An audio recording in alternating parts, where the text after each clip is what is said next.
88 મોક્ષમાળા શિક્ષા પાઠ 41 ભિખારીનો ખેદ ભાગ 1। આ બે પાઠ પરમ કૃપાળુ દેવે ભાગ 1 અને ભાગ 2 ભિખારીનો ખેદ એ નામે લખ્યા છે।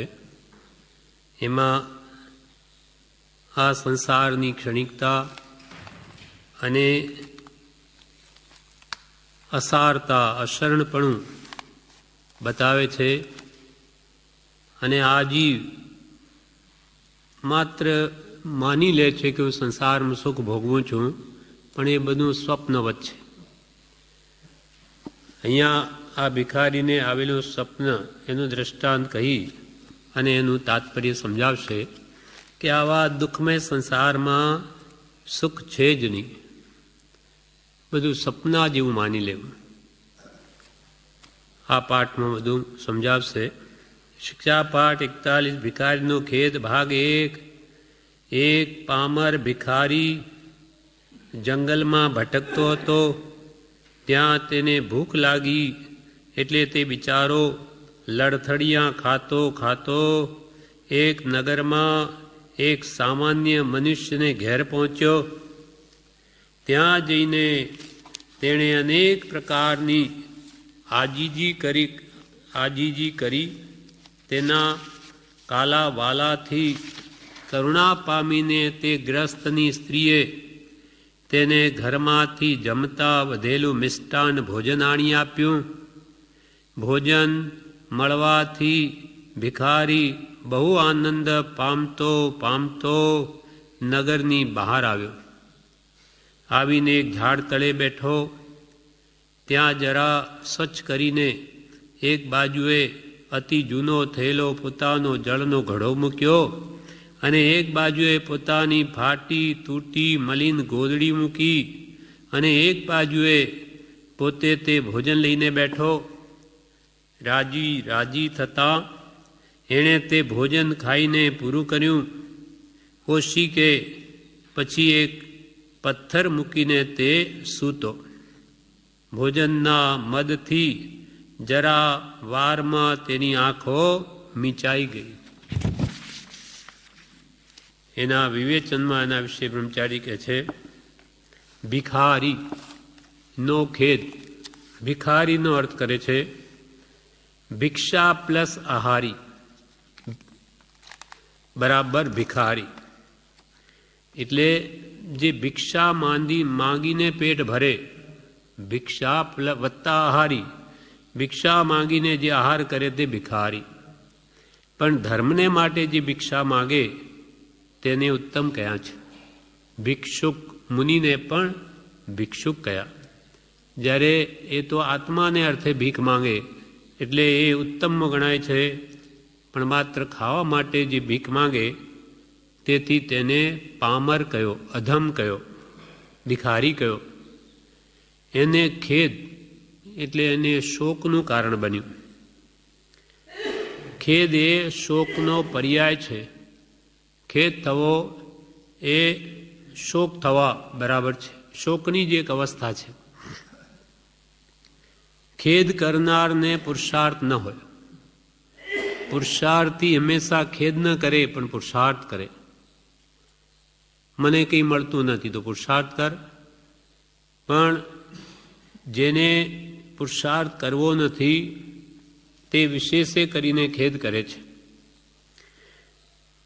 એટલે ભિખારીને ભૂખ લાગી એટલે લડથડિયા ખાતો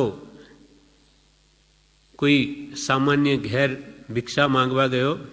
કેમ કે ભિખારીને કોઈ બોલાવીને આપે નહીં। અનેક પ્રકારના કાલા વાલા કરે ત્યારે એને દયાથી કોઈ કંઈક આપે, અથવા અહીંથી આ જાય તો સારું એમ માનીને પણ કોઈ આપે કે આખો દાડો માગે છે આપો એને જલ્દી અહીંયાથી જતો રહે એમ ધારીને પણ કોઈ આપે। અને જમતા વધેલું હોય, નાખી દેવા જેવું હોય તેને પણ આપે। હવે એવું એંઠવાડા જેવું ભોજન તે ભિખારીને મળ્યું। જે ગ્રસ્તને માટે તો વધેલો એંઠવાળો છે, પણ એને મન તો એ પકવાન છે. એટલે જમતા વધેલું નાખી દેવા જેવું તે ભોજન લઈ અને તે ભિખારી ખૂબ રાજી થયો. એટલે એંઠવાડા જેવું એને ભોજન મળ્યું. કૃપાલદેવે કહ્યું કે સકલ જગત તે એંઠવત, આખું વિશ્વ એંઠવાડા જેવું છે. કેમ કે આપણા આત્માએ અનંતકાળથી બધું જ ભોગવી ચૂક્યો છે. વારંવાર આ જીવ ભોગવેલી વસ્તુને જ ભોગવે છે. એટલે આખું જગત વિશ્વ કૃપાલ કે બધું એંઠવાડા જેવું છે. સકળ જગત તે એંઠવત, અને અથવા સ્વપ્ન સમાન. આ સપનાની જ વાત અહીંયા કરે છે. આખું વિશ્વ એક સ્વપ્ન જેવું છે. પેલું અડધા કલાકનું સપનું, આ 50 વર્ષનું સપનું. ત્યાર પછી તો કંઈ હતું નહોતું થઈ જશે. આપણા બાપ દાદાઓ ગયા, ભૂલી ગયા આપણે કે હવે પરદાદાઓ હતા કે નહીં, તેમ આપણું થઈ જવાનું. સ્વપ્ન વત જ છે, અથવા સ્વપ્ન સમાન. તે કહીએ નાની દશા. નાની પુરુષોને આખું વિશ્વ સપના જેવું લાગે કે એંઠવાડા જેવું લાગે, તે કહીએ જ્ઞાની સા, બાકી કહીએ ભ્રાંત. બાકી તો જીવો બધા ભ્રાંતિમાં છે, સંસારમાં સુખ માને છે, 5 વિષયોમાં સુખની કલ્પના કરે છે. જ્યાં છે નહીં ત્યાં માને છે, એટલે એ ભ્રાંતિ છે, એક ભ્રમ થઈ ગયો. એમ અહીંયા કહ્યું સકલ જગત તે એંઠવત, છતાં જીવને તે સારું લાગે છે. એમ છતાં વિશ્વ આપણને સારું લાગે. એમ એઠું છતાં તેને સારું લાગ્યું ને પગમાં જોર આવ્યું કે હો આજે તો મને શેઠાણીએ મિષ્ટાન આપ્યું. શેઠાણીને મને એઠવાડો છે, પણ એને મને પકવાન છે. એટલે આજે જાણે મને બહુ સારું ભોજન મળ્યું, એટલે તે લઈને એના પગમાં જોર આવ્યું. ખૂબ આનંદ પામતો પામતો તે ભિખારી નગર બહાર આવ્યો. શા માટે નગર બહાર આવ્યો?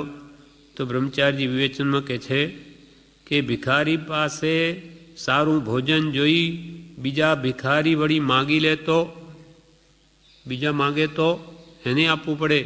એના કરતો ગામ બહાર જ જતો રહું, પછી ક્યાંથી માગે, કોઈ હશે નહીં ત્યાં. એટલે કે નગરની બહાર ગયો, ત્યાં સાફ સૂફ કરીને પોતાનું બધું મૂકી તે ખાવા બેઠો. પોતાની પાસે હતું શું? ફૂટલો ઘડો અને તૂટી ફૂટી ગોદડી, એ બાજુમાં મૂકીને ત્યાં ખાવા બેઠો. રાજી થતાં ઘણા હર્ષથી તે એંઠવાળો ખાધો. પછી ઓસી કે પથ્થર મૂકીને તે સૂતો. આજે વળી મિષ્ટાન ભોજન મળી ગયું, તેથી પેટ ભરાતા તે ભોજનના મદને લઈને તેને શીઘ્ર ઊંઘ આવી ગઈ. નિદ્રાવશ થઈ ગયો. અને ઊંઘ આવે, ઊંઘ કંઈ ભૂંડું ન જુએ, એટલે તેને પથ્થર પણ સારો લાગ્યો ઓશિકા માટે. હવે શું થાય છે?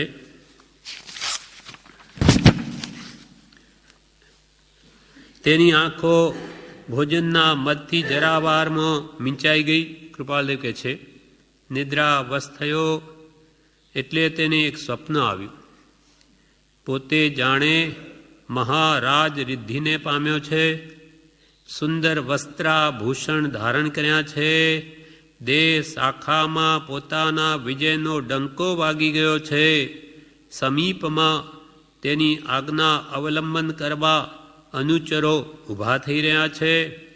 આજુબાજુ છડીદારો ખમ્મા ખમ્મા પોકારે છે. પોતે જાણે રાજા બની ગયો અને સુંદર વસ્ત્રાભૂષણ પહેર્યા છે. આખા દેશમાં પોતાની વિજયનો ડંકો વાગી ગયો છે. પોતાની આજ્ઞાને ઝીલવા માટે અનુચરો ઊભા છે. છડીદારો બાજુમાં વળી ખમા ખમા પોકારે છે. એક રમણીય મહેલમાં સુંદર પલંગ પર તેણે શયન કર્યું છે. દેવાંગના જેવી સ્ત્રીઓ તેના પગ ચાંપે છે. પંખાથી એક બાજુએથી પંખાનો મંદ મંદ પવન ઢોળાય છે એવા સ્વપ્નમાં તેનો આત્મા ચડી ગયો. તો રાજરિદ્ધિ પામ્યો અને આ સુંદર મહેલમાં પલંગ પર સૂતો છું.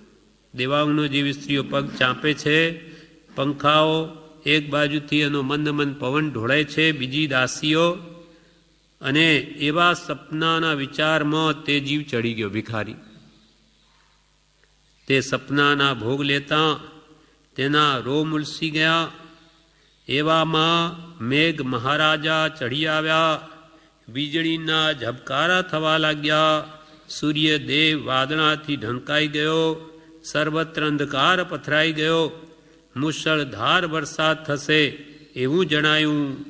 અને એટલામાં ગાજ વીજથી એક પ્રબળ કડાકો થયો અને કડાકાના અવાજથી ભય પામીને તે પામર ભિખારી બિચારો જાગી ગયો.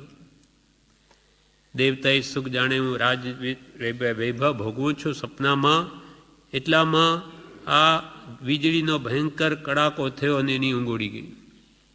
વિવેચનમાં કહે છે, ભિખારીને સ્વપ્ન આવ્યું તે અણધાર્યું હતું. ભિખારીને સ્વપ્ન આવ્યું તે અણધાર્યું હતું. જનક રાજાનેથી ઉલટું સ્વપ્ન આવ્યું હતું કે પોતાનું રાજ્ય બીજા રાજાએ લઈ લીધું. સાવ ઊંધું. આ ભિખારીને તો એવું સ્વપ્ન આવ્યું કે રાજા બની ગયો, અને જનક રાજાને એવું સ્વપ્ન આવ્યું કે હું ભિખારી બની ગયો. સપનામાં કોઈ ભીખ ના આપે, સપનામાં એ ભીખ માંગવા જાય, જનક રાજા કોઈ ભીખ જ ના આપે. છેવટે એક ઠીપકામાં ભીખ મળી, તે લઈ ખાવા બેઠો, ત્યાં બે સાંડ લડતા લડતા આવ્યા ને ઠીપકું ફોડી નાખ્યું, ત્યારે તેની ઊંઘ ઉડી ગઈ. બધું સપનામાં. એ જનક રાજા ભિખારી બની, ઠીપકામાં માંડ માંડ ભોજન મળ્યું, તેમાં વળી બે બળદ લડતા આવ્યા સાંડ, અને ઠીપકું ફોડી નાખ્યું. એ ફોડ્યું બધું ગયું કે એકદમ એની ઊંઘ ઉડી ગઈ. જાણે મારું બધું ગયું, માંડ માંડ તો મળ્યું. પછી રોજ પંડિતોને પૂછે જનક વિદેય, ઊંઘ ઉડી ગયા પછી, કે આ સાચું કે તે સાચું? એટલે આવું જ પૂછે પંડિતોને, આ સાચું કે તે સાચું? કોઈને ખબર પડે નહીં શું કહેવા માંગે છે. છેવટે અષ્ટાવક્રે આવી તેનું સમાધાન કર્યું. અષ્ટાવક્ર જ્ઞાની પુરુષ હતા, એટલે એમને ખબર પડી. એક એ અષ્ટાવક્રના પિતા એ પણ મંત્રી હતા, જનક રાજાના એક મંત્રી. તે ઉદાસ બેઠા છે ત્યારે અષ્ટાવક્રે પૂછ્યું, કેમ પિતાજી આજ ઉદાસ કેમ છો? તો આજે અમારો કે છેલ્લો દિવસ છે. રાજાએ કહ્યું કે આ સાચું કે તે સાચું? પણ કંઈ ખબર પડતી નથી. તો કે એનો જવાબ હું આપીશ. પછી એ સભામાં પોતે આવે છે. દૂરથી આવતા જ આઠે અંગ છે વાંકા, જેના આઠે અંગ વાંકા છે, પણ જ્ઞાની પુરુષ છે. એટલે દૂરથી જ એમને જોઈને હસવા લાગ્યા. સભા હસવા લાગી એટલે તે અષ્ટાવક્ર પાછા ફરે છે. ત્યારે બીજા કહે છે કે પધારો મહારાજ, કેમ પાછા ફર્યા? તો કે આ ચમારની સભામાં હું ક્યાં આવી ગયો? આ બધા ચામડિયા બેઠા છે અહીંયા, તો ચામડું જોનારા, એની સભામાં હું ક્યાં આવી ગયો? એટલે પછી પધારો પધારો કંઈ વિનય કરીને પાછા બોલાવે છે. અને ત્યાં જઈને પૂછે છે કે આ પ્રશ્ન જે ચર્ચાતો હતો તેમને પૂછ્યું. ત્યારે એમણે કહ્યું કે આ છેવટે અષ્ટાવક્રે આવી સમાધાન કર્યું કે તે સાચું તો આ સાચું, અને તે ખોટું તો આ પણ ખોટું. એમ અણધાર્યું સ્વપ્ન પણ આવી શકે છે. અષ્ટાવક્રે કહ્યું, જો તમે સપનામાં થયેલા ભિખારી, તમારું ભિખારી પણ જો સાચું હોય તો તમારું રાજ્ય પણ સાચું. અર્થાત ભિખારી પણ તો સાચું નહોતું, કેમ કે રાજા હતા. તો સપનું એ ખોટું, ભિખારી તમે નહીં, તો કે આ બધું ખોટું, આ સપનું જ છે. થોડા દિવસ પછી આ રાજ્ય પણ જતું રહેશે, એ પણ તમારું નહીં રહે. અને જો સપનું સાચું તો આ સાચું, પણ સપનું તો સાચું હતું હોય નહીં, એટલે કે આ પણ સત્ય નથી. સપનું ખોટું, આ બધું ખોટું. એટલે પછી એમને વૈરાગ ઉપશમ થાય છે, બોધ થાય છે, અને પગ પાંગડે અને બ્રહ્મ ઉપદેશ એમને અષ્ટાવક્ર ઉપદેશ આપે છે કે આ સંસાર અનિત્ય સાર છે, અસરણ છે, ત્યાં બધું જ નાશવંત છે. અને એ જે રીતે બોધ આપે એમને બોધ થઈ જાય છે તો કે બધું આપને સમર્પણ, બધું જ આપને, મન વચન કાયા તન ધન મન બધું. અને ઘોડા પર પગ મૂકીને જવા માંડ્યા, બધું આપને. ત્યારે અષ્ટાવક્ર કે ક્યાં જાઓ છો? આ ઘોડો કોનો? તમે કહ્યું બધું અર્પણ કર્યું, ઘોડો કોનો? તો કે આપનો. તો અમારી આજ્ઞા વગર જ. એટલે એક પગ પાંગળે ને બ્રહ્મ ઉપદેશ આપના જ્ઞાન કરાવે છે. એમ સપનું કોઈ વાર આવું પણ આવે એમ પણ આવે, પણ ભગવાનના સપનો જેને વધારે આવે તે હળવું કર્મી છે એમ કહેવાય છે. અને સારું છે બ્રહ્મચારી કે શુભ ભાવો અંદર વર્તતા હોય એવા સપના આવે. બધું સપના પ્રમાણે સાચું જ હોય એવું નથી, પણ શુભ સપના આવે એ સારા લક્ષણ છે. સારા ભાવો વર્તતા હોય તો સારા સપના આવે, બાકી સપના પ્રમાણે થાય જેવું નથી. પણ અહીંયા શું કહેવું છે કે જેમ ભિખારી એ રાજ સુખ તો ન ભોગવ્યું, પણ એનાથી ઉત્પન્ન થયેલો ખેદ દુઃખ ભોગવ્યું કે હું રાજા, સપનામાં ને આ શું થઈ ગયું, બધું જતું રહ્યું. હવે આગળ સમજાવે છે. હજુ બીજા પાઠમાં પહેલો પાઠ પૂરો થયો. શિક્ષા પાઠ 42 ભિખારીનો ખેદ ભાગ 2 જુએ છે. હવે જાગ્રત થયો ભિખારી. જુએ છે તો જે સ્થળે પાણીનો ખોખરો ઘડો પડ્યો હતો તે સ્થળે તે ઘડો પડ્યો છે. જ્યાં ફાટી તૂટી ગોદડી પડી હતી ત્યાં તે જ પડી છે. પોતે જેવા મલિન અને ગોખ જાળીવાળા કપડાં ધારણ કર્યા હતા તેવા ને તેવા શરીર ઉપર તે વસ્ત્રો બિરાજે છે. ગોખ જાળીવાળા એટલે ફાટેલા, ફાટીને જ્યાં હોલ પડી ગયા, કાણા જેને ગોખ બની ગયું એવા કપડાં ધારણ કરેલા, તેઓના તેવા મલિન કપડાં પહેરેલા હતા. નથી તલભાર વધ્યું કે નથી જવ ભાર ઘટ્યું, નથી તે દેશ કે નથી તે નગરી. ક્યાં ગઈ? રાજા થયેલો એ નગર ક્યાં? અને તે મહેલ કે નથી તે મહેલ કે નથી તે પલંગ, નથી તે ચામર છત્ર ધરનારા કે નથી તે છડીદારો, નથી તે સ્ત્રીઓ કે નથી તે વસ્ત્રાલંકારો, નથી તે પંખા કે નથી તે પવન, નથી તે અનુચરો કે નથી તે આજ્ઞા, નથી તે સુખવિલાસ કે નથી તે મદોન્મત્તતા. ભાઈ તો પોતે જેવા હતા તેવા ને તેવા દેખાયા. એથી તે દેખાવ જોઈને તે ખેદ પામ્યો. સપનામાં મેં મિથ્યા આડંબર દીઠો, તેથી આનંદ માન્યો. એમાંનું તો અહીં કશું નથી.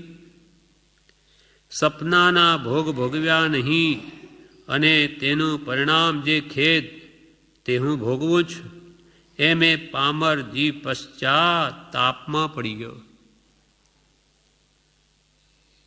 એટલે વિવેચનમાં કહે છે ભવ્ય તે કે જે આ સાંભળીને પોતાના પરિણામ ફેરવી શકે. જે ભવ્યાત્મા આવું સાંભળીને કે શું આ સંસારના સુખો આવા ક્ષણિક છે, સપના જેવા છે, એમ સાંભળીને જેના ભાવમાં પલટો આવે તે જ કે ખરો ભવ્ય, નિકટ ભવ્ય. ભવ્ય તે કે જે આ સાંભળીને પોતાના પરિણામ ફેરવી શકે. ભિખારીના સપના જેવા સંસારના સુખ અનિત્ય છે, અનિત્ય, શાશ્વત નથી. ભિખારીના સપના જેવા સંસારના સુખ અનિત્ય છે. એ મનાય તો તેની ઈચ્છા વિરમી જાય. શું આ બધું જતું રહેવાનું? આ બધા સંસારના ભોગવિલાસ બધા ક્ષણિક નાશવંત કાયમ નહીં રહે, તો કે નહીં રહે. એવું સાચી વાત અંતરથી સમજાઈ જાય તો એના પ્રત્યેની ઈચ્છા વિરમી જાય, ઘટી જાય, પાછો હટે, વૈરાગ્ય આવે. ભિખારીના સપના જેવા સંસારનું સુખ અનિત્ય છે મનાય તો તેની ઈચ્છા વિરમી જાય. આત્મજ્ઞાન પ્રાપ્ત થતાં સંસારના સુખ સ્વપ્ના જેવા લાગે. નાની પુરુષોને આત્મજ્ઞાન થયા પછી આ સંસાર ઝેર જેવો લાગે છે, પછી ગમે નહીં ત્યાં રહેવાનું. આત્મજ્ઞાન પ્રાપ્ત થતાં સંસારના સુખ સપના જેવા લાગે.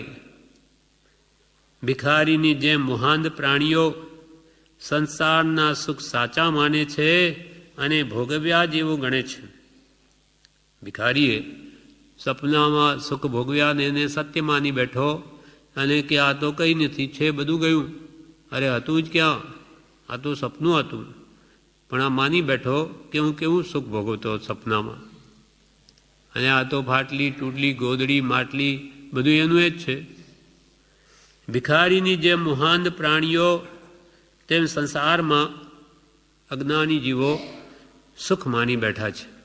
ત્યાં પણ આધિ વ્યાધિને ઉપાધિ જ ભોગવે છે. પણ મોહને આધીન હોવાથી તે સંસારના સુખને સાચા માને છે અને ભોગવ્યા જેવા ગણે છે. પરિણામે એનું ફળમાં શું પામે છે? સંસારી જીવો ભિખારીની જેમ ખેદ જ પામે.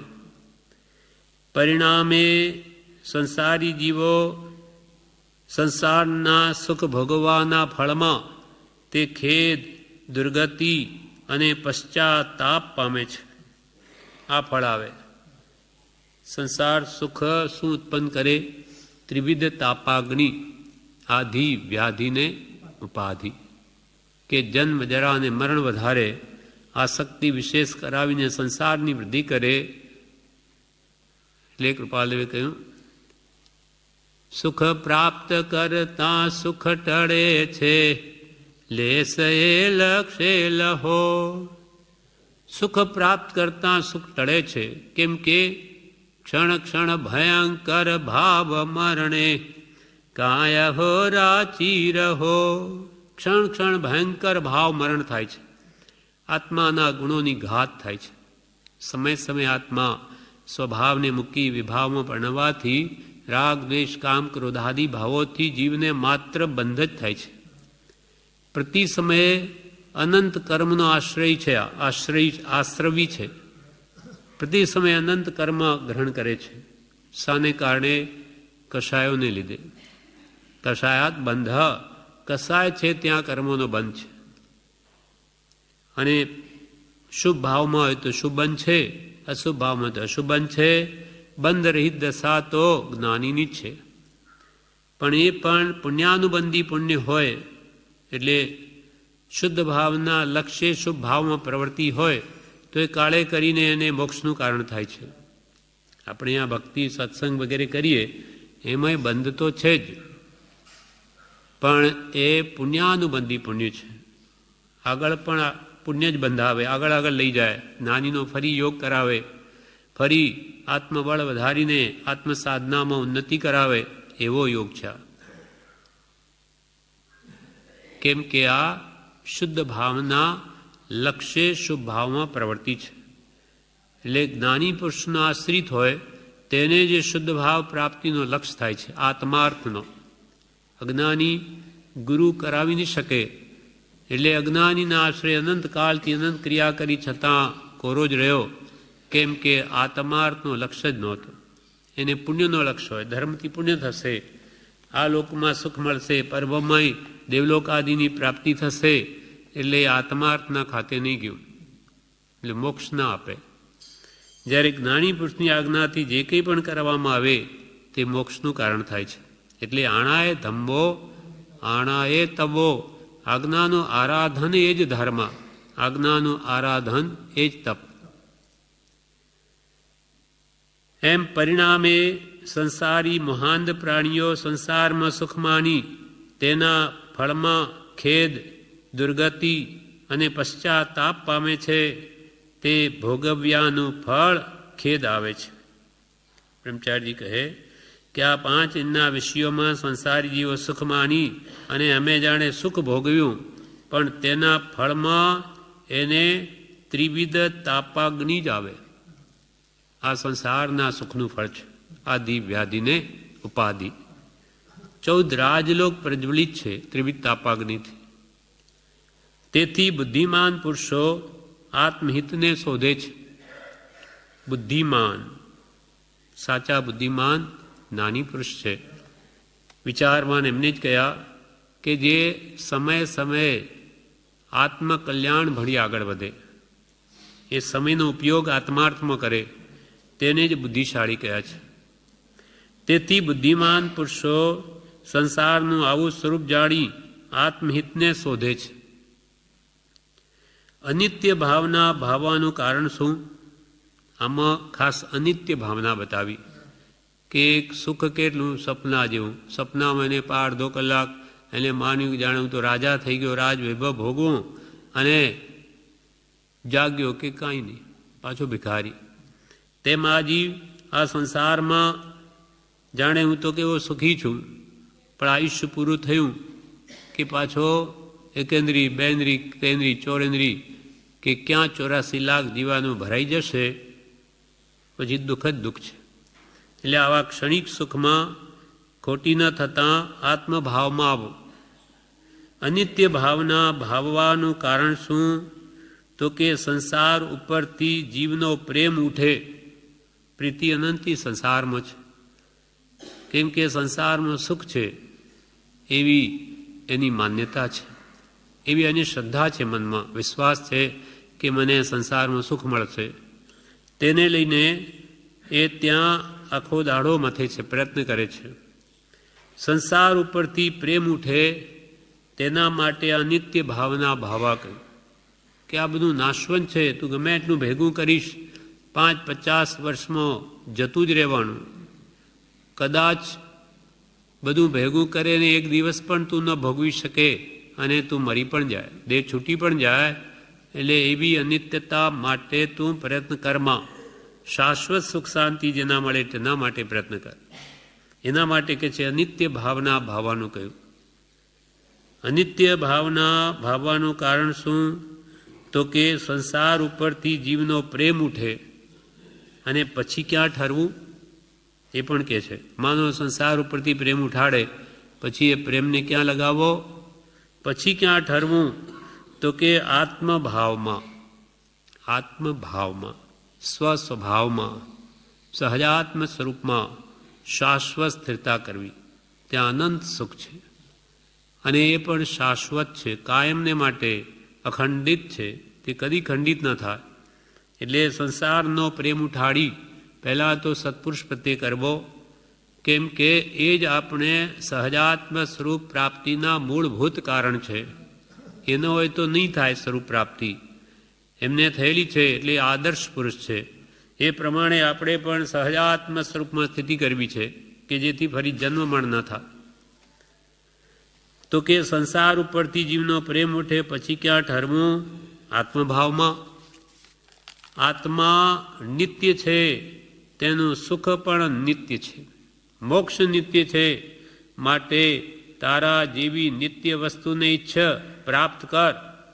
એક સમય તે સૌ સમય, ત્રણેય કાળ જીવનો નાશ નથી. બ્રહ્મચારીજી વિવેચનમાં કહ્યું કે આત્મા નિત્ય છે. બીજું પદ આત્મા નિત્ય છે. આત્મા દ્રવ્ય નિત્ય છે, પર્યાય પલટાય. આજે આપણો પર્યાય છે મનુષ્ય પર્યાય, ઢોર પર્યાય કે એ દેવ પર્યાય કે નારકી પર્યાય. પર્યાય એટલે અવસ્થા. એ આત્માનું મૂળ સ્વરૂપ નથી, એ કર્મનું સ્વરૂપ છે. આત્મા તો દ્રવ્ય એટલે મૂળથી નિત્ય છે, પણ પર્યાય પલટાય. આ પર્યાયમાં આવ્યો મનુષ્ય પર્યાય, આયુષ્ય પૂરું થઈ પૂરો થશે, પછી બીજા પર્યાયની ઉત્પત્તિ થશે. ક્યાં સુધી? કે જ્યાં સુધી જીવ સર્વથા કર્મથી મુકાય નહીં ત્યાં સુધી. કેમ કે શુભ કરે ફળ ભોગવે દેવાદિ ગતિમાય, અને અશુભ કરે નરકાદિ ફળ કર્મ રહિતન ક્યાંય. જીવ જ્યાં સુધી કર્મ સહી છે ત્યાં સુધી એને દેવગતિ કે નરગતિ કે તિર્યંચ કે મનુષ્યમાં જ રહેવાનો. સર્વથા કર્મથી મુકાયેલો જીવ જ મુક્તિને પામે. સર્વ કર્મથી મુક્તિ એ જ મોક્ષ છે. આત્મા નિત્ય છે, તેનું સુખ પણ નિત્ય છે. સુખ એ ગુણ પણ ગુણ જ આત્માનો છે. એ આ વિભાવ પરિણામથી રાગ દ્વેષથી તે સુખ ગુણ અવરાયેલો છે. રાગ દ્વેષ કાઢી નાખે તો એના સ્વભાવમાં આવી જાય છે. તેમ સુખ નિત્ય છે, આત્મા નિત્ય છે, તેમ મોક્ષ પણ નિત્ય છે. એટલે એકવાર આત્મા કર્મોથી મુકાઈ ગયો તો એ સર્વકાળ મુકાયેલો જ રહેશે. એ ફરી કદી અવતાર ન લે. જે વૈષ્ણવ માને ને જ્યાં અહીંયા બહુ અનિતિ અધર્મ વધી જાય ત્યારે ઈશ્વર અવતાર લે, પણ એ ન બને, કોઈ કાળે ન બને. ત્યાં જઈને ફરી આવવાનું હોય તો ત્યાં જાય શા માટે? મોક્ષ પણ નિત્ય છે. માટે તારા જેવી નિત્ય વસ્તુને ઈચ્છ. તારા જેવી, તું આત્મા છું, તારા જેવી નિત્ય વસ્તુને ઈચ્છ અને પ્રાપ્ત કર. ઈચ્છા પછી એ પ્રાપ્તિના જે ઉપાયથી આચર અને એ સ્વસ્વરૂપને પ્રાપ્ત કર. સહજાત્મ સ્વરૂપને મેળવ. અને એક સમય તે સૌ સમય.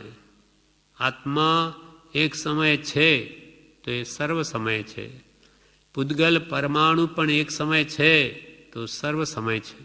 કોઈ પણ દ્રવ્યનો કોઈ કાળે પણ નાશ નથી. બધા જ છે દ્રવ્યો શાશ્વત છે. જળનો પણ નાશ નહીં, ચેતનનો પણ નાશ નહીં. પર્યાય પલટાય દ્રવ્યનો કોઈ કાળે નાશ નથી.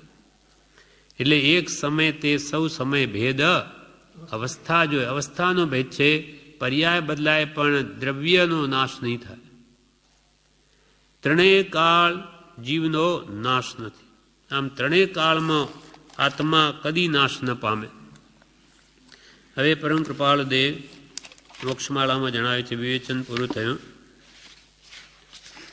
અહો ભવ્યો. હવે આપણને એના પરથી તાત્પર્ય ઉપદેશ આપે છે કૃપાળદેવ. અહો ભવ્યો, ભિખારીના સપના જેવા સંસારના સુખ અનિત્ય છે. અહો ભવ્યો, ભવ્ય આત્માઓને બોધ આપે. અભવીને શું કહે? એ તો કોઈ કાળે મુક્તિ ન પામે. એટલે હે અહો ભવ્યો, આ ભિખારીના સપના જેવા જ બધા સંસારના સુખ છે. અને તે ભિખારીનું સ્વપ્નું જેમ અનિત્ય, તેમાં સુખ પણ અનિત્ય છે. આ નાશ કાયમ ન રહે. સપનામાં જેમ તે ભિખારીએ સુખ સમુદાય દીઠા અને આનંદ માન્યો, તેમ પામર પ્રાણીઓ સંસાર સપનના સુખ સમુદાયમાં આનંદ માને છે. માને છે નહીં પણ માને છે. શાથી? અજ્ઞાનથી. એને પોતાના સહજ સુખનું ભાન નથી, આત્મસુખનો અનુભવ નથી.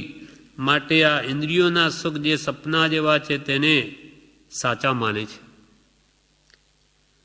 તેમ પામર પ્રાણીઓ સંસાર સ્વપ્નના સુખ સમુદાયમાં આનંદ માને છે. જેમ તે સુખ સમુદાય જાગૃતિમાં મિથ્યા જણાયા. ભિખારી જાગ્યો, સપનું પૂરું થયું કે આ બધું ખોટું હતું સપનું. તેમ જ્ઞાન પ્રાપ્ત થતાં સંસારના સુખ તેવા જણાય છે. તેમ આત્માને જ્ઞાનની પ્રાપ્તિ થઈ કે આ બધા સુખ આવા જ સપના જેવા લાગે.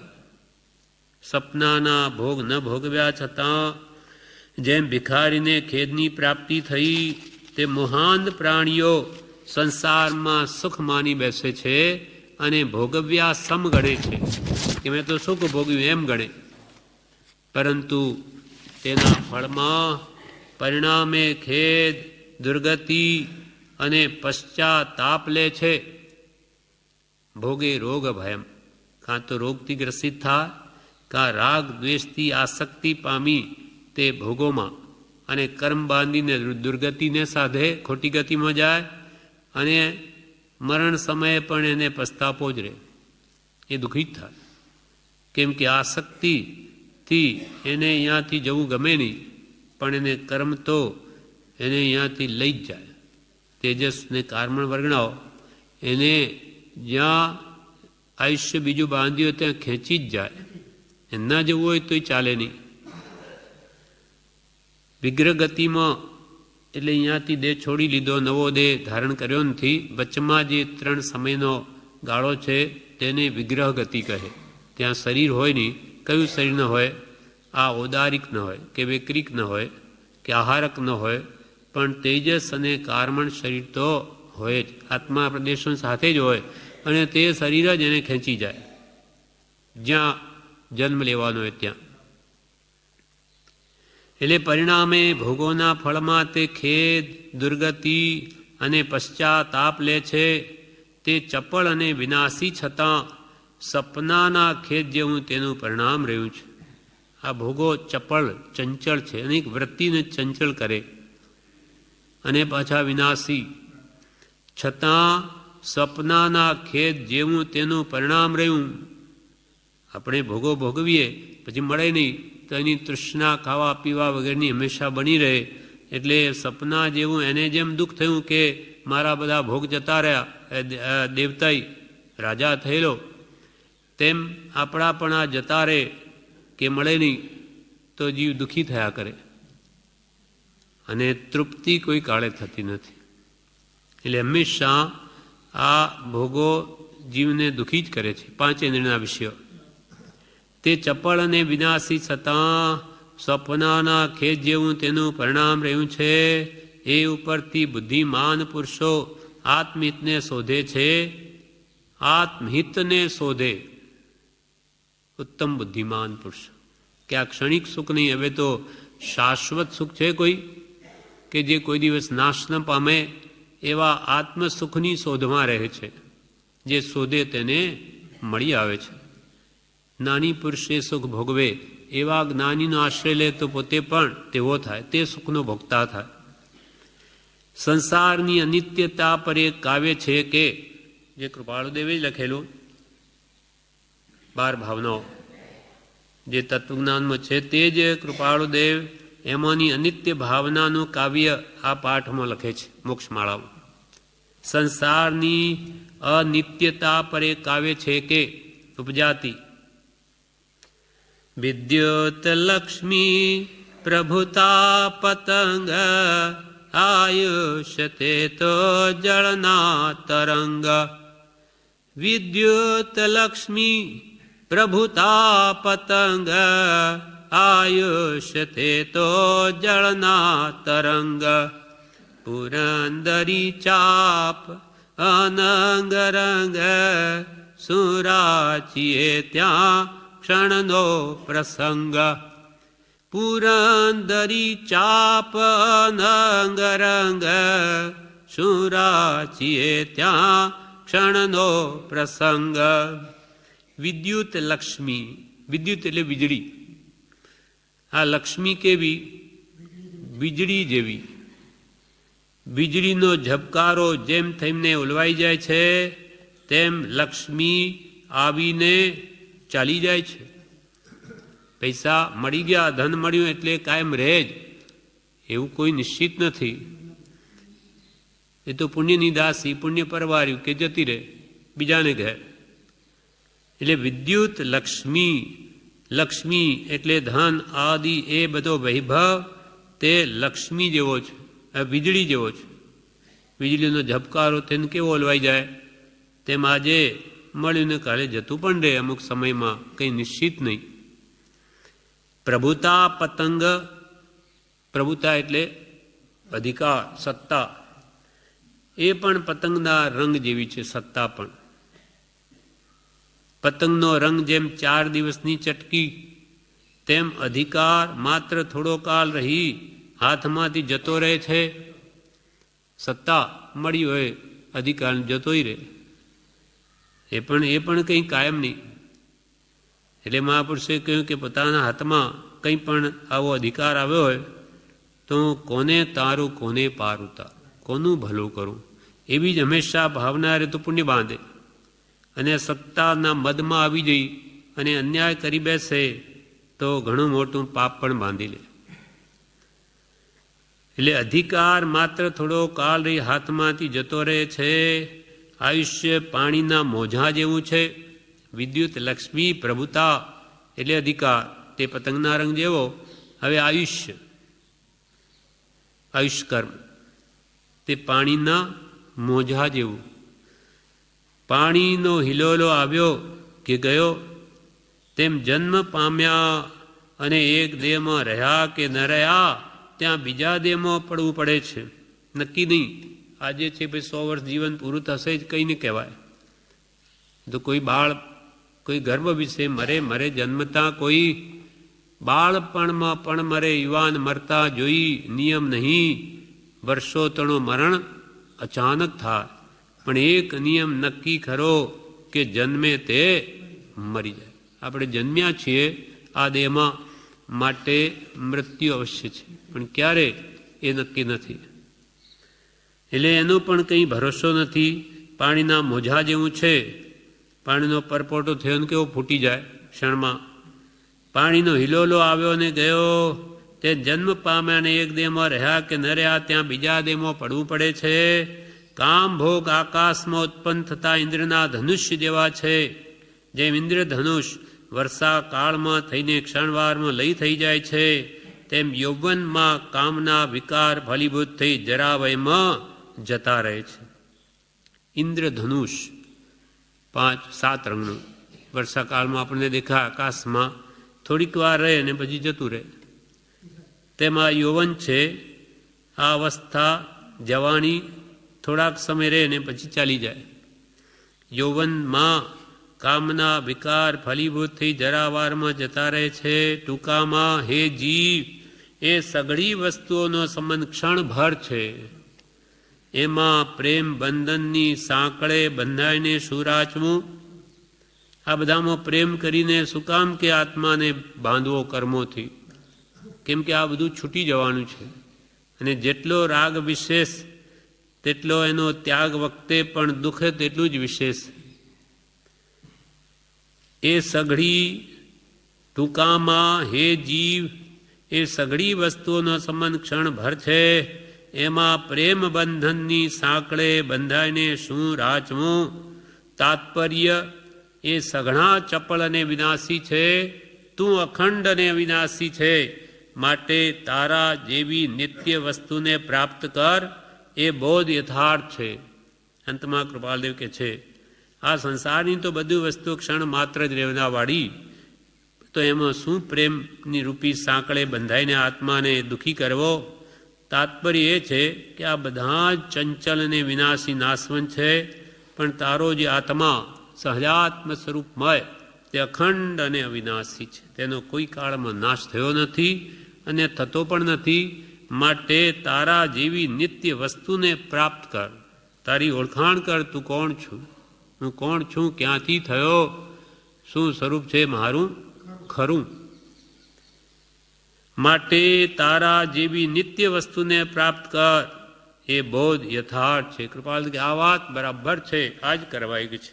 નાશવંત વસ્તુઓ પાછળ સમય વેડફવા કરતાં શાશ્વત પોતાનું જે સહજાત્મ સ્વરૂપ છે એના પાછળ જ રહેવું, એ જ મેળવવા માટેનો પુરુષાર્થ કરવો. કેમ કે એ સર્વકાળ ટકી રહે છે. આ પ્રમાણે મોક્ષમાળાનો આ પાઠ અને એનું વિવેચન પૂરું થયું. હવે બ્રહ્મચારીએ પણ પ્રજ્ઞાબોધમાં એના ઠેકાણે 66મો પાઠ લખ્યો છે, અનંગદેવની ટૂંકી કહાણી અનિત્યતા પર. કેમ કે આ ક્ષણિક અનિત્ય નાશવંત આ બધું છે સંસારનું સ્વરૂપ. એટલે બ્રહ્મચારીએ પણ અનંગદેવની ટૂંકી કહાણી કથા લખી, જે નેમિનાથ ભગવાનના 10 ભવમાંના 5મા ભવમાં કુંડપુર નગરમાં અપરાજિત નામે પોતે રાજા હતા. તે વખતે આ પ્રસંગ બનેલો. નેમિનાથ ભગવાનનો પૂર્વ ભાવ 5મો. ત્યાં રાજા હતા. સવારમાં ઉદ્યાનમાં પધાર્યા. ત્યાં એક અનંગદેવ નામનો શેઠનો પુત્ર પણ આવ્યો. તેની આકૃતિ કામદેવ સમાન સુંદર, તેના મિત્રો બહુ સજ્જન, સુવર્ણ સમાન તેના શરીરની કાંતિ, શોભતા વસ્ત્ર આભૂષણ તેણે પહેર્યા હતા. રંભા સમાન તેની પત્ની તેની સાથે હતી. ખાન પાન દાન આદિ તેની ક્રિયાઓ મનોહર હતી. ત્યાં વીણા વેણુ મૃદંગ આદિ વાદ્યો વાગતા હતા. ગવૈયા સુંદર અવાજે મધુર ગાન ગાતા હતા. તે જ બગીચામાં જ્યાં રાજા ગયો નેમિનાથ ભગવાનજી, ત્યાં આ શેઠ પુત્ર પોતાની પત્ની સાથે, ગવૈયા બધા મિત્રો સાથે રંગરાગમાં લીન હતા. બંદીજનો બિરુદાવલી બોલતા હતા. ખુલ્લે હાથે તે ધન વાપરતો હતો, દાન આપતો હતો. રાજા પણ આવા સુખી મનુષ્યની ઉદારતા દેખી પૂછવા લાગ્યા કે આ દેવ સમાન ક્રીડા કરનાર યુવાન કોણ છે? આ દેવ જેવો આ કોણ છે? આ પાસેના પરિજનોમાંથી એકે અપરાજિત મહારાજાને કહ્યું કે હે દેવ, તે આપણા નગરના સમુદ્રપાલ નામના સાર્થવાનો એકનો એક પુત્ર છે. આપણા નગરના જે શેઠ છે સમુદ્રપાળ, તેનો આ પુત્ર છે. તેનું નામ અનંગદેવ છે. તે સાંભળી રાજા પ્રસન્ન થઈને બોલ્યા, મારા રાજ્યને પણ ધન્ય છે કે આવા નરરત્નો આ રાજ્યમાં છે. હો, મારા રાજ્યમાં આવા નરરત્નો વસે છે. રાજાને આનંદ થયો. એમ નહીં કે આને એટલું બધું મને નહીં એટલે એનું લઈ લો, એવો ભાવ નહીં. પણ આવા ગુણગ્રાહી રાજાઓ કે મારા રાજ્યમાં આવા વસે, મારા રાજ્યને પણ ધન્ય છે કે આવા નર રત્નો આ રાજ્યમાં છે. તેના પુણ્ય પ્રભાવથી દેવલોકની પણ પ્રતીતિ થાય એમ છે. દેવતાય સુખ ભોગવે તે દેવલોક પણ હશે એવા એના સુખ જોઈને કે શ્રદ્ધા થાય છે. ઉદ્યાનમાં આમ તેમ ફરી રાજા ઘરે ગયા અને અનંગદેવ પણ પોતાના પરિવાર સાથે પૂરમાં ગયો. રાજા દિવસના રાજકાજ પતાવી દેવ પૂજા આદિ ધર્મ ક્રિયા કરી, ધર્મ ધ્યાનમાં રાત્રિનો પણ કેટલો કાળ ગાળી, નિદ્રા મુક્ત થઈ પ્રાતઃ કાલે જીન પૂજા સ્તવનાદિ ક્રિયા કરી હાથી પર બેસી નગરમાં ફરવા નીકળ્યા. બીજે દિવસે નગરમાં બહાર નીકળતા 4 જણાએ ઉપાડેલું શબ જોવામાં આવ્યું. શબ કરુણ સ્વરથી બહુ લોકો રોતા હતા. તેના ગુણો સંભારી ખેદ કરતા હતા. નિકટના સગા કલ્પાંત કરતા હતા. આ જોઈને રાજાએ પૂછ્યું, આ કોનું મરણ થયું છે? કાલે જે અનંગદેવ ક્રીડા કરતો હતો તે જોઈને આજે કે આ મરણ કોનું થયું? છાતી ફાટ વિલાપ થાય છે. શું થયું? પાસેના અનુચરે કહ્યું કે મહારાજ, ગઈકાલે ઉદ્યાનમાં જે યુવાન દેવની પેઠે સુખ વિલસતો હતો તે સમુદ્રપાલ સાર્થવાનો પુત્ર અનંગદેવ આજે તે કાળ કરી ગયો છે, મરી ગયો છે. તે વાત સાંભળી રાજાને ખેદ થયો અને વિચારવા લાગ્યા કે હો, આ સંસાર ઇન્દ્રજાળ જેવો છે, સપના જેવો છે. નેમિનાથ ભગવાનના જીવને વૈરાગ ઉત્પન્ન થાય છે આ જોઈને કે આવો સંસાર, કાલે દેવતાએ સુખ ભોગવે ને આજ તેનું મૃત્યુ થઈ ગયું. આ સંસાર ઇન્દ્રજાળ જેવો છે, સપના જેવો છે. કાલે કેવી તેની સ્થિતિ હતી અને આજે વળી આવી સ્થિતિ થઈ ગઈ. કાળનો સો ભરોસો, કાળનો સો ભરોસો. તારે માથે કોપી રહ્યો કાળ રે, ઊંઘ તને કેમ આવે? પાણી પહેલા બાંધી લેને પાળ રે, ઊંઘ તને કેમ આવે? પાણી આવ્યું નથી ત્યાં સુધી પાળ બંધાય. અગ્નિ લાગે કંઈ કૂવો ન ખોદાય. તેમ આજુ મરણ નથી આવ્યું ત્યાં સુધી જરા ન પીડે, જ્યાં સુધી વ્યાધિ વધી ના જાય, મંદ પડે ના ઇન્દ્રિયો, ત્યાં સુધી ધર્મ સદા. અરે આ તો સપના જેવો સંસાર રે, ઊંઘ તને કેમ આવે? સપનામાં એને રાજસુખ જોયા. આપણે આ બધું સપના જેવું થઈ જશે. એ 4 તોલામાં મણની ભૂલ રે, ઊંઘ તને કેમ આવે? 4 તોલાનું કાટલું કરતો હોય ત્યાં 1 મણની ભૂલ. ઓહો, આવો માનવદેહ મળ્યો ને તું તુચ્છ એવા વિશે ભોગોમાં પડ્યો છું. મોક્ષ મળી શકે, સર્વ દુઃખનો નાશ થઈ શકે એવો અવસર તે તુચ્છ કોડી સાથે રતન આપી દે. એટલે 4 તોલામાં મણની ભૂલ જેવું છે. કાલે એની કેવી સ્થિતિ હતી, આજે કેવી સ્થિતિ થઈ ગઈ. કાળનો સો ભરોસો, કાળનો સો ભરોસો.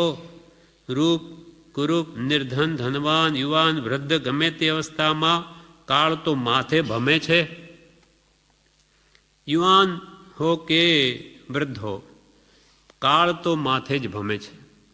લીધો કે લેશે, પ્રભુશ્રી કે એને લીધો કાલે તને લેશે, તને નહીં છોડે. કેમ કે જન્મ્યા તે અવશ્ય મરવાના. જેને ખમા ખમા કરનાર અહીં અનેક હતા, તેને મરણ કાળે બચાવનાર કોઈ ન નીકળ્યો. કાલે એટલા બધા એને સાથે ખમા ખમા કરતા તો કોઈ એને મરણથી નહીં બચાવી શક્યા. મારે ઘણા કામ કરવાના છે, મારે ઘડીની પણ નવરાશ નથી, એમ માનનારને પણ મરણ અચાનક ઉપાડી જાય છે. બ્રહ્મચારી અહીંયા વિવેચનમાં લખે છે પ્રવેશિકામાં કે આ જીવને એમ રહ્યા કરે કે મારે તો ઘણા કામ એમ કે ને વ્યવહારમાં કે એટલું બધું કામ છે ને કે મરવાની ફુરસત નથી. એટલે મરણ આવે ને તો એને ધકેલવું પડે કે જા ભાઈ પછી આવજે, હમણાં કામ બહુ છે. તે કંઈ રોકાય? મારે ઘણા કામ કરવાના છે, મારે ઘડીની પણ નવરાશ નથી, એમ માનનારને પણ મરણ અચાનક ઉપાડી જાય છે. અનેક કષ્ટો વેઠીને પરદેશોમાં ભટકીને ન્યાય અન્યાયે એકઠું કરેલું ધન મૂકીને ખાલી હાથે આખરે જવું પડે છે. પોતાના કામમાં તે ધન કંઈ આવતું નથી, પાછળ રહ્યા તે વેચી લે છે. માત્ર ધન કમાવામાં થયેલા પાપ તે સાથે જાય છે. તેથી આ ધન આદિ અસ્થિર, અસાર અને અસરણ છે. આ અનિત્ય વસ્તુના મોહમાં જન્મ મરણ ટાળવાના ઉપાય લેવાનું જીવને સૂચતું નથી. કે જે ભેગું કર્યું તે તો એને મરણથી બચાવી શકે નહીં.